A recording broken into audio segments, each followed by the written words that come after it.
Pengacara korban Kiai di Pati mengaku ditawari 400 juta rupiah agar kasus dugaan pelecehan dihentikan. Ali Yusron, kuasa hukum korban dugaan pencabulan oleh AS, pengasuh Pondok Pesantren Endolokusumo di Pati, Jawa Tengah, mengaku ditawari uang 400 juta rupiah oleh pihak tersangka. Uang tersebut ditawarkan agar Ali bersedia menghentikan kasus yang telah dilaporkan keluarga korban ke pihak kepolisian.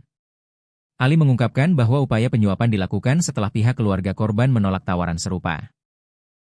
Pihak pelaku datang ke rumah pelapor menawari uang untuk mencabut perkara. Bapak pelapor tidak mau dikasih berapapun nominal. Akhirnya lobi ke saya, ungkap Ali dalam konferensi pers bersama Hotman Paris di Jakarta Utara, Kamis, 7 Mei 2026. Ali menjelaskan tawaran itu disampaikan saat ia berada di sebuah warung, di mana pihak tersangka menyebut tidak ada pengacara di Pati yang tidak tergiur uang. Namun, Ali menegaskan penolakannya demi membela korban yang masih di bawah umur dan berkomitmen membongkar kasus ini sesuai Undang-Undang Perlindungan Anak. Setelah penolakan tersebut, Ali mengaku mendapat intimidasi langsung dari 3 orang di area parkir yang mengancam bahwa perkara ini akan berimbas besar jika dibongkar.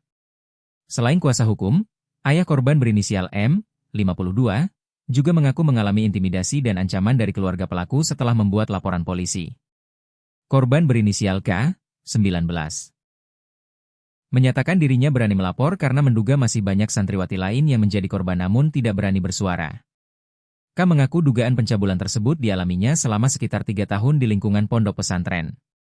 Ayah korban memutuskan melapor karena khawatir jumlah korban akan terus bertambah, mengingat jumlah santriwati di ponpes tersebut mencapai sekitar 400 orang pada tahun 2024.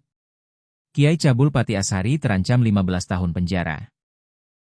Pelarian Ashari Kiai Cabul tersangka kasus kekerasan seksual terhadap santriwati Pondok Pesantren Endolokusumo berakhir sudah. Satuan Reserse Kriminal, Satreskrim, Polresta Pati berhasil meringkusnya setelah sempat berpindah-pindah kota menghindari panggilan kepolisian. Kasat Reskrim Polresta Pati, Kompol Dika Hadian Widya Wiratama, mengungkapkan pengejaran dilakukan lantaran tersangka mangkir dari panggilan pemeriksaan. Muncul dugaan kuat yang bersangkutan mencoba melarikan diri keluar daerah. Ditangkap karena yang bersangkutan tidak datang dan kami menduga akan melarikan diri.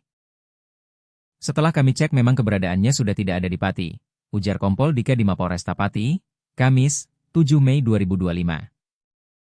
Tim penyidik kemudian melakukan pelacakan dengan mempelajari kebiasaan tersangka.